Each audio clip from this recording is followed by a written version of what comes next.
श्री वेद पुरुषेभ्यो नमः।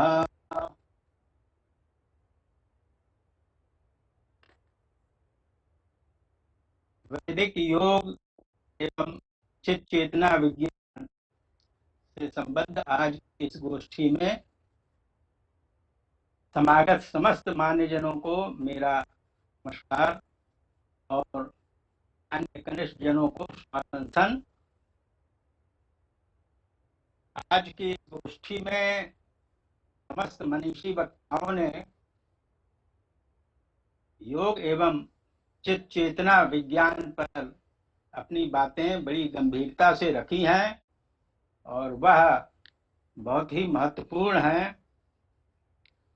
मैं अपना व्याख्यान, क्योंकि वैदिक योग चेतना विज्ञान है, इसलिए वेद के संदर्भ के साथ इस अपनी बात रखूंगा। देखिए, सबसे बड़ी चीज ये होती है कि कोई भी शब्द जो है वह किस संदर्भ के साथ विवेचित हो रहा है, इस पर आधारित होता है कि उसका क्या विवेचन बने।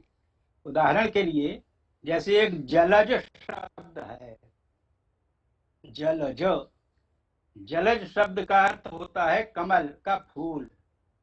देखिए, शब्द की वृत्ति है रूढ़, योग रूढ़ और यौगिकार।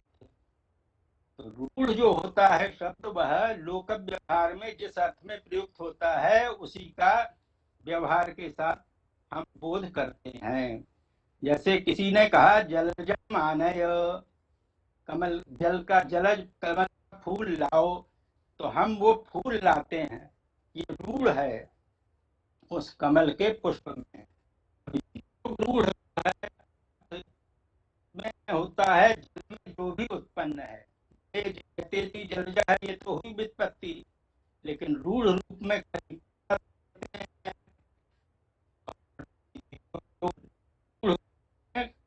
फल की जड़ है, पत्ते हैं, और जो जल में उत्पन्न होने वाला है वो सारी चीजें गृहीत हो जाती हैं। और जब यौगिकार्थ लेते तो यौगिकार्थ में तो सारी सृष्टि ही जल से उत्पन्न है। तो जले जाए कि जलजह का अर्थ हो जाता है यह सारी सृष्टि का मूल तत्व जो जल है। अतः मैं ये कहते पूर्व वक्ताओं ने कई महत्वपूर्ण बातें कही हैं, उसको भी ध्यान में रखते हुए, जैसा कि हमारे आचार्य अजय तिवारी जी ने बात कही, उपेंद्र त्रिपाठी जी ने उसका और उसको जिसे कहा जाए कि व्यवस्थित स्वरूप प्रदान किया। देखिए, वैदिक जो सिद्धांत है उसमें जड़ का कोई स्थान नहीं है। सारे बहुत से प्रमाण हैं। सर्वं खलु इदं ब्रह्म, तो जब हम ये कहते हैं तज्जलांति, उसी से सारी सृष्टि निकलती है, उसी में लीन होती है।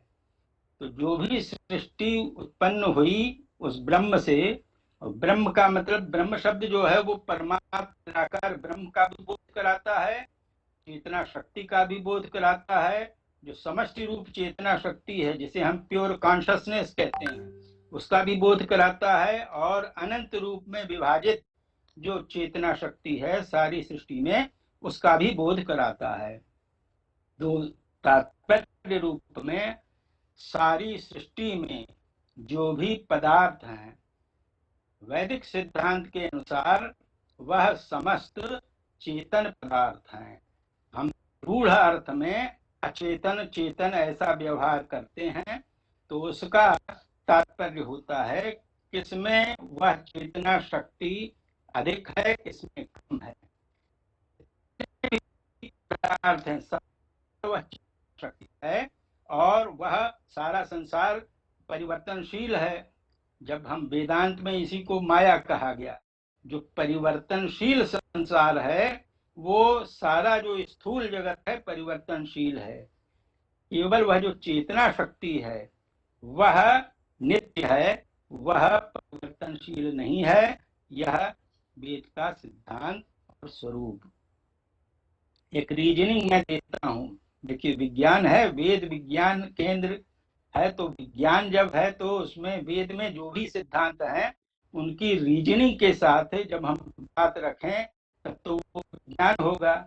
देखिए, निरुक्त शास्त्र में बताया है कि जो भी इस सृष्टि में हैं उनकी 6 अवस्थाएं होती हैं। ठीक है, तो वह 6 अवस्थाएं जिसमें भी हैं, वो 6 अवस्थाएं और मृत्यु से ले पर्यंत 6 अवस्थाओं से में उदाहरण ले लें तो जायते, मैं नाम लेता हूँ फिर उसका उदाहरण देता हूँ। 6 अवस्थाएं हैं, जायते, अस्ति, विपरिणमते, वर्धते, अपक्षीयते और विनश्यति। तो ये जायते जो है पहली अवस्था, यह गर्भ में आने का प्रथम क्षण वह जायते पदवाक्य होता है। और 9-10 महीने तक, मनुष्य के संदर्भ में बता रहा हूँ, 9-10 महीने तक माता के गर्भ में रहता है जीव। फिर वह जब डिलीवरी है, बाहर आता है प्रसूति के बाद, वो ये दूसरी उसकी अवस्था होती है। फिर विपरिणमते, तीसरी अवस्था 10-15 दिन बाद ये स्पष्ट होता है कि यह बच्चा किस पर गया है, किसकी आकृति से इसकी आकृति मिल रही है, ये विपरिणाम होगा। फिर चौथी अवस्था है वर्धते। अब ये वर्धते अवस्था काफी लंबे समय तक चलती है। उसमें शारीरिक वृद्धि, मानसिक वृद्धि और जो भी वह अपने बुद्धि बल से ज्ञान और धन संपत्ति अर्जित करता है, सब वर्धते, बढ़ रहा है। इस क्रम में उसका स्वरूप आगे बढ़ता है। फिर एक ऐसी स्थिति आती है 30-40 वर्ष के बाद की शारीरिक वृद्धि रुक जाती है। फिर शरीर की वृद्धि नहीं होती, वह रुक जाती है और ज्ञानात्मक जो मानसिक वृद्धि का क्रम है वह अग्रसर होता है, वो चलता रहता है। फिर एक ऐसी स्थिति आती है, और जो भी वो धन संपत्ति कमाता है सब वर्धते क्रम में चल रहा है। फिर एक ऐसी स्थिति आती है जब उसका शरीर धीरे धीरे क्षीण होने लगता है, शरीर की शक्ति कम होने लगती है, देखना सुनना और आदि, हाथ पैर की शक्ति कम होते जाना, ये अपक्षीयते 5वीं अवस्था है। और फिर विनश्यति, अंतिम जो है जब शरीर जो है वह मृत हो जाता है। तो शरीर का मृत होना ये अपक्षीयते है। यह जो शरीर मृत होता है, यह खाली शरीर जो है वह निष्क्रिय होता है, जो जीवात्मा है वो मृत नहीं होता है, वो अलग होता है। शरीर से जब जीवात्मा अलग होता है तब हम शरीर को अपक्षीयते कहते हैं, मृत्यु हो गई। तो ये 6 अवस्थाएं इस आदि भौतिक सृष्टि में सभी के साथ हैं, ये ध्यान देना है। देखिए, जिसे हम अचेतन कहते हैं, टेबल है, कुर्सी है, ये भी ये 6 अवस्थाओं से गुजरती हैं। इनमें कम अल्प रूप में, बहुत कम रूप में चेतना शक्ति है, इसलिए ये निष्क्रिय दिखती हैं। देखिए, ये 6 अवस्थाएं उदाहरण ले लें। अगर टेबल है तो टेबल को हम जब बनाते हैं, सबसे पहले लकड़ी को लिया, तो इसको बनाने की स्थिति जब आरंभ होती है, तक्षक जो है बढ़ी, तो वो जायते हुई। फिर अस्थि, टेबल तैयार हो गई, अब उसकी फिनिशिंग बाकी है, तो विपरिणमते, जब विपरिणाम से उसकी फिनिशिंग आदि हो जाती है, उसको अच्छी तरह से पॉलिश आदि कर देते हैं, तब विपरिणाम शुरू आती है। फिर वर्तते, जिस काम के लिए बनाया उसका उपयोग हो रहा, उसका उपयोग होते, फिर एक ऐसी स्थिति आती है, भले ही 50 साल 100 साल बाद आए, लेकिन वह धीरे धीरे क्षीण होने लगेगी। टेबल का जो स्वरूप है वह धीरे धीरे क्षीण होने लगेगा, और अंत में ऐसा एक टाइम आएगा जब अपक्षी हम योग नहीं होती और उसको हटा दिया जाता है। तो यह कहने का मतलब, उदाहरण करने की, मनुष्य हो, पशु हो, पक्षी हो, पेड़ हो, पर्वत हो, और जो भी चेतन रूप हम कहते हैं, सब चेतन है। पर्वत जो है, पर्वत भी में जैसे वृक्ष का अंक होता है, जो ज्ञान सिद्ध करता है, कि पहाड़ जो है उसमें छोटे छोटे अंकुर पहाड़ के ही वो निकलते हैं, वो बढ़ते हैं और बढ़ते बढ़ते एक चोटी का रूप धारण कर लेते हैं पर्वत की। तो यह चेतना का क्रम है वह धीरे धीरे सभी में स्थित है और वैदिक सिद्धांत के अनुसार यह चेतना का क्रम सारे आदि भौतिक आदि दैविक जो भी सृष्टि है उसके साथ बनता है, उसके साथ रहता है। आ जाइए, देवताओं की बात आ गई तो मनुष्यों की तो ये 6 अवस्थाएं होती हैं और एक जो है जो देवता है दैवी सृष्टि है, उस दैवी सृष्टि में 3 अवस्थाएं ही होती हैं। ये अंतर है।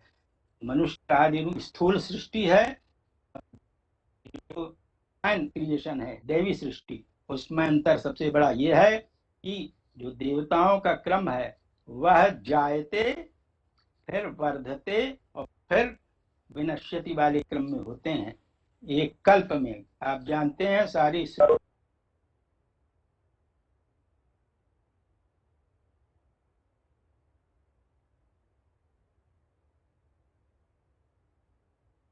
काल जो है कलयुग का काल 4,32,000 मनुष्य वर्ष है। इसी तरह से द्वापर जो है इससे दुगना, त्रेता इससे तिगुना और सतयुग इससे चौगुना और एक कल्प में ये चारों मिलके एक चतुर्युगी होते हैं।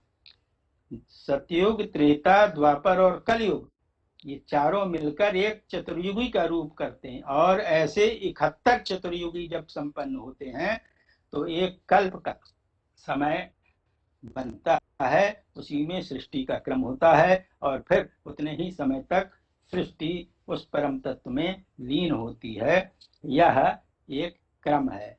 अब मैं और कई बातें इसमें कहीं कहीं देखिए, आज के वेद के संदर्भ में भी सबसे बड़ी बात यह है कि जो वेद है, योग शब्द को ले लेंगे, योग शब्द जो है वह सर हर हाँ अब आपका वीडियो ऑफ हो गया है।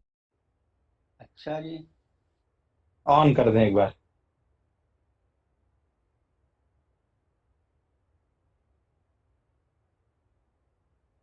अब ठीक है, आवाज आ रही है? हेलो, आवाज आ रही है, वीडियो ऑफ है। अभी तो वीडियो ऑन किया। उसको 2 बार करना पड़ेगा सर, क्लिक। अच्छा, जब रेड होगा तब थोड़ी देर छोड़।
हाँ हाँ, तो ठीक ठीक। वही मैं ये कह रहा था कि जो योग शब्द है, योग शब्द जो है वह क्योंकि वैदिक विज्ञान केंद्र के क्रम में है तो वेद के साथ साथ योग का क्या क्रम है, वह जो उसका समग्र स्वरूप है उसके साथ चर्चा का क्रम आगे बढ़ेगा। तो वस्तुतः जो है वेद की दृष्टि से जो ये सारी सृष्टि है और हमारा जो जीवन है वह 3 स्तर का है, आदि भौतिक, आधि दैविक और आध्यात्मिक। तो यह जो 3 स्तर का है आदि भौतिक में स्थूल जो है जगत है, आधिदैविक में शुद्ध जो जीवात्मा है सूक्ष्म, उसका स्वरूप है, और फिर आध्यात्मिक में वह जीवात्मा चेतना का जो अंश रूप है वह उस परमेश्वर के साथ जब एक भाव में स्थित होता है तपोबल से और अभ्यास से, तब वह आध्यात्मिक क्रम बनता है। तो यह जो वेद में योग का स्वरूप दिया है, तो उस योग के स्वरूप के साथ चेतना का क्या संबंध है। अभी चर्चा हो रही थी कि यह शरीर है और फिर इंद्रियां हैं और फिर उसके भीतर हमारा क्या व्यक्तित्व है, क्या हमारा स्वरूप है वस्तुतः है। इसको अभी थोड़ी चर्चा इसके पहले हुई है, मैं उसी के बारे में थोड़ा सा कह के आगे बढ़ता हूँ कि वस्तुतः कहते हैं ना पर्सनालिटी, हमारा व्यक्तित्व क्या है। तो सामान्य रूप में जो है आदि भौतिक जो एक सामान्य व्यवहार है उसमें ये केवल शरीर मात्र को अपना व्यक्तित्व माना जाता है कि ये शरीर है और हम देख सुन रहे हैं, बस उतना ही तक है। जन्म लिया और जीवन का क्रम बना और अंत में ये शरीर टूट गया और इतने तक ही जीवन है, ऐसा मानकर सारा व्यवहार अधिकतर होता है आज भौतिक जगत में। वस्तुतः हमारा यह जो आज भौतिक जगत का स्वरूप है या जो हमारा जीवन है, यह हमारे संपूर्ण जीवन का 25% है स्थूल रूप में, और 75% जो है वह आधिदैविक स्वरूप में है। तो हमें यह जानकारी सबसे बड़ी चीज होती है, जानाति इच्छति करोति। तो जब हमें ये जानकारी हो, और ये जानकारी हमें वेदों से मिलती है कि योग का वस्तुतः जो चेतना शक्ति का में स्वरूप है उसका कितना विस्तार है।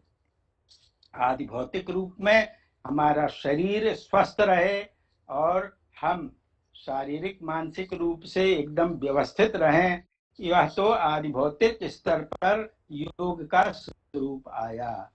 अब आदि दैविक स्तर पर योग का स्वरूप बनता है वह चेतना शक्ति, जब ये शरीर छूटता है तो वह जीवात्मा के रूप में सूक्ष्म रूप में हमारे साथ आगे गतिशील होता है, और देवताओं और पितरों का जो क्रम है उस क्रम के साथ वह जुड़ता है।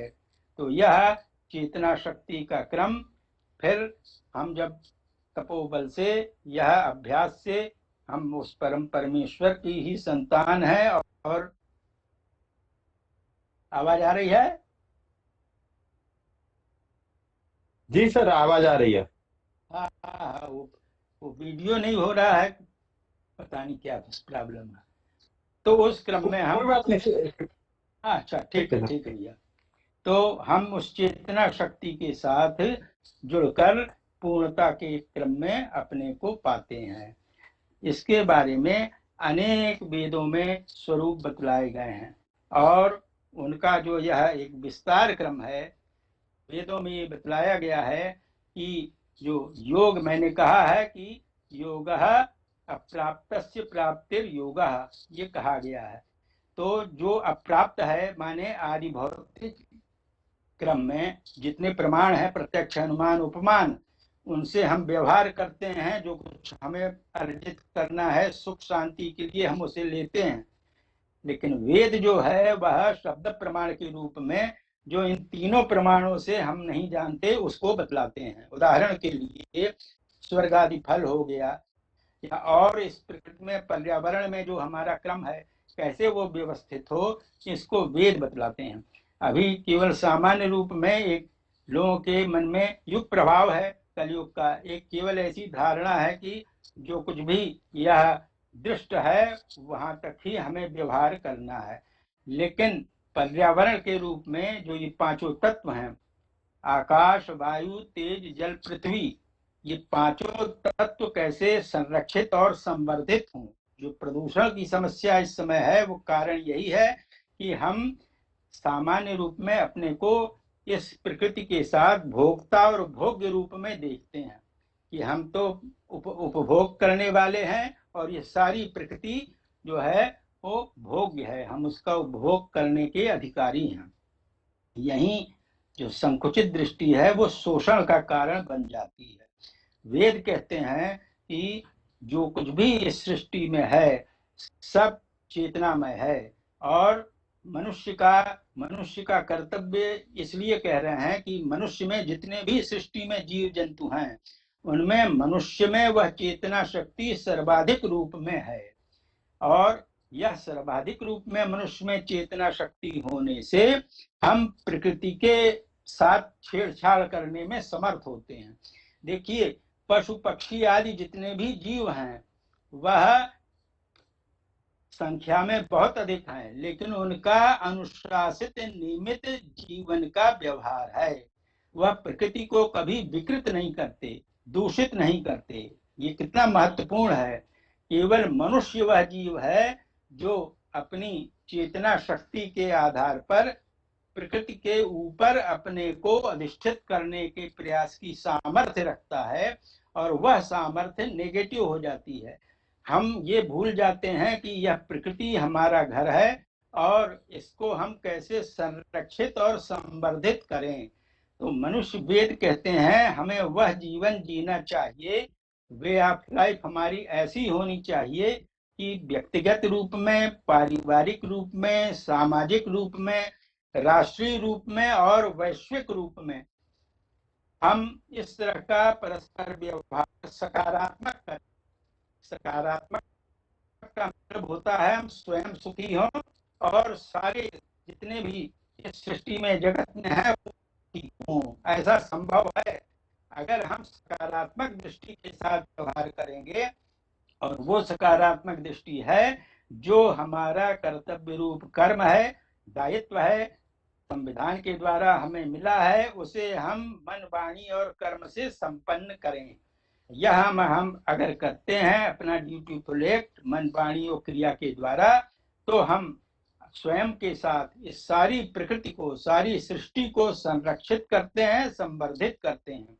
और फिर जो विशेषज्ञ लोग हैं यज्ञ यागादि के माध्यम से इस सृष्टि को संवर्धित और संरक्षित करने के क्रम में कार्य करते हैं, वो उनका एक कार्य क्षेत्र है, करें।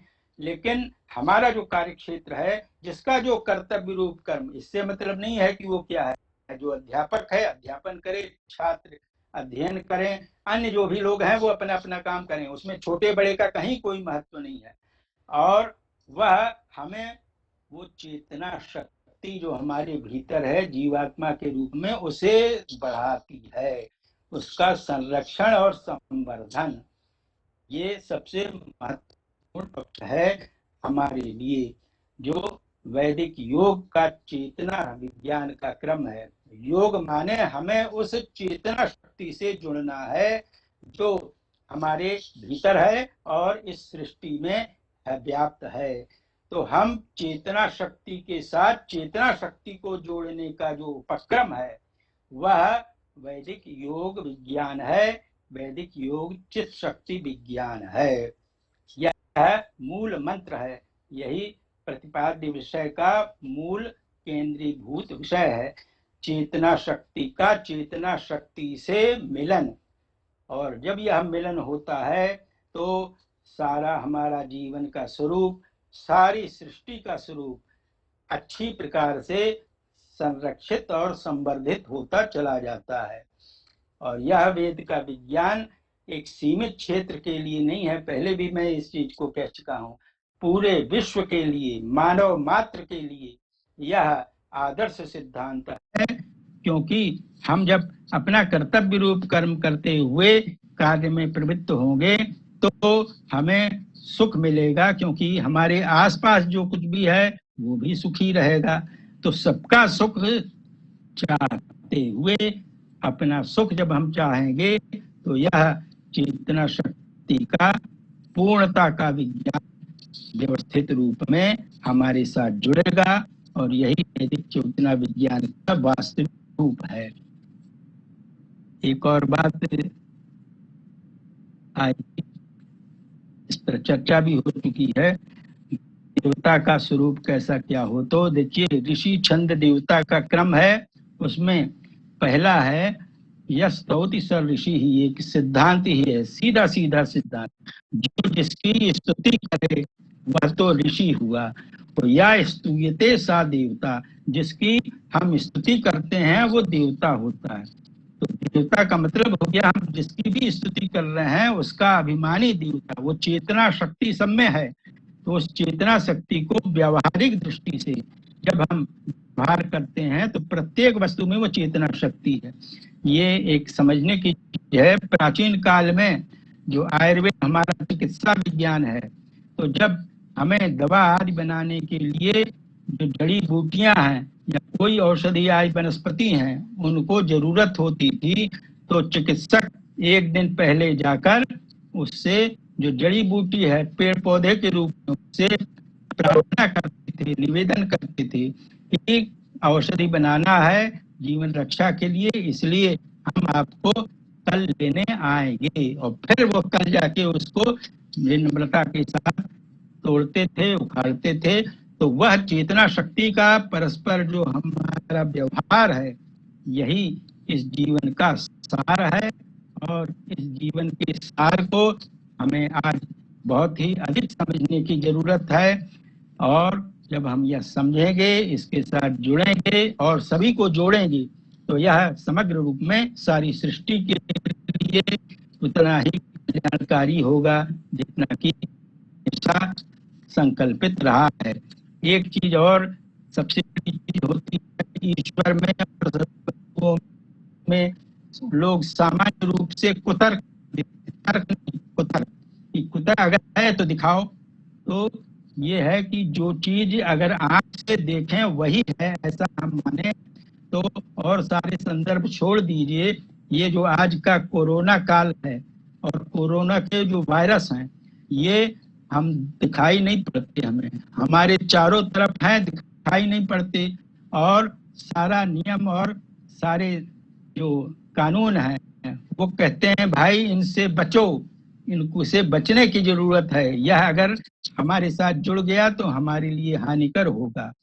और हम इसको मानते हैं। क्यों मानते हैं? हम ये देखते हैं कि अगर जो इसको नहीं मान रहा है तो उससे प्रभावित हो रहा है, पीड़ित हो रहा है। तो जो चीज ना दिखे वो नहीं है, से कुतर्क का स्वरूप है। तर्क यह है कि जो संविधान कहता है और वेद पूरी सृष्टि और जीवन के संविधान है, इसको हमें मानकर, और कई ऐसे उदाहरण हमारे सामने हैं जिससे कि हमारा कल्याण वैदिक जो उपाय हैं उनके माध्यम से हुआ है। तो जो चेतना है वह जीवनी शक्ति है। और धर्म जो है, जैसा मैंने कहा, कर्तव्य रूप कर्म हम करते हैं और जितने भी धर्म हैं, तो वो धर्म का सूक्ष्म स्वरूप है धारणा शक्ति। धारणा शक्ति, धारणा धर्म, जिसे हम धारण करें वो धर्म। तो किसे हम धारण करते हैं? जीवनी शक्ति को धारण करते हैं। इसीलिए खाना पीना आदि होता है ना, नहीं तो खाना पीना सब छोड़ दिया जाए, उसी के लिए करते हैं। तो जब हम जीवनी शक्ति को धारण करते हैं, ये हम समझें धारणा धर्म है। और ये सारे बाह्य उपाय हैं, जो कुछ भी है, जप है, तप है और पूजा पाठ है, ध्यान है, ये सारे बाह्य उपाय। इसका मूल क्या है? वह जीवनी शक्ति, वह अपूर्व शक्ति है।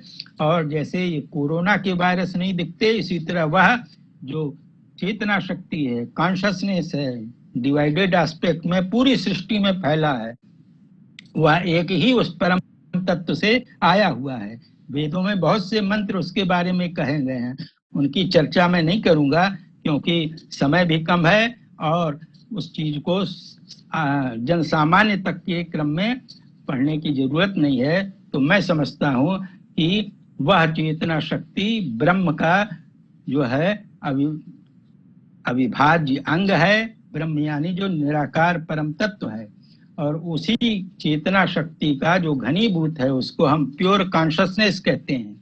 और उसी का अनंत रूप में विभाजन होता है, विस्तार होता है, और सृष्टि के प्रत्येक पदार्थ में, कण कण में उसकी स्थिति है। वेद हमें ये बताते हैं कि जैसे हम में चेतना शक्ति है, हम सुख दुख का अनुभव करते हैं, ऐसे सृष्टि के समस्त पदार्थों में सुख दुख का भाव है, लेकिन सब एक दूसरे के लिए पूरक हैं। तो उस पूरे क्रम में हमें जिसके हम अधिकारी हैं, हमें शास्त्र जिसका अधिकार देता है, उसी के क्रम में हमें उसके साथ जुड़ने का क्रम बनता है। इस प्रकार से अनुशासित पूर्ण जीवन, वे ऑफ लाइफ जो है वह हमारे जीवन का स्वरूप है। वेद हमें योग के माध्यम से हमें आदि भौतिक रूप में कैसे जुड़ना है, किसके क्रम में जुड़ना है, आदि दैविक रूप में किस किस तरह से जुड़ना है, और आध्यात्मिक रूप में कैसे उस चेतना से जुड़ना है, इसका उपदेश देते हैं, इसका उपाय बतलाते हैं। हमें इस चीज को समझकर पूरे विश्वास के साथ जुड़ने का प्रयास करना चाहिए, और सारा हम स्वयं सुखी हों और सारा संसार सुखमय हो, चाहे वह चेतन हो चाहे अचेतन। आज की भाषा में तो समस्त पर्यावरण का जो एक प्रदूषण का क्रम है वह अपने आप इस व्यवहार के क्रम के साथ सुरक्षित और संवर्धित होगा, मैं समझता हूँ। और जो कुछ भी यहाँ इस सेमिनार में लोग जुड़े, सभी को धन्यवाद देता हुआ विराम लेता हूँ। धन्यवाद।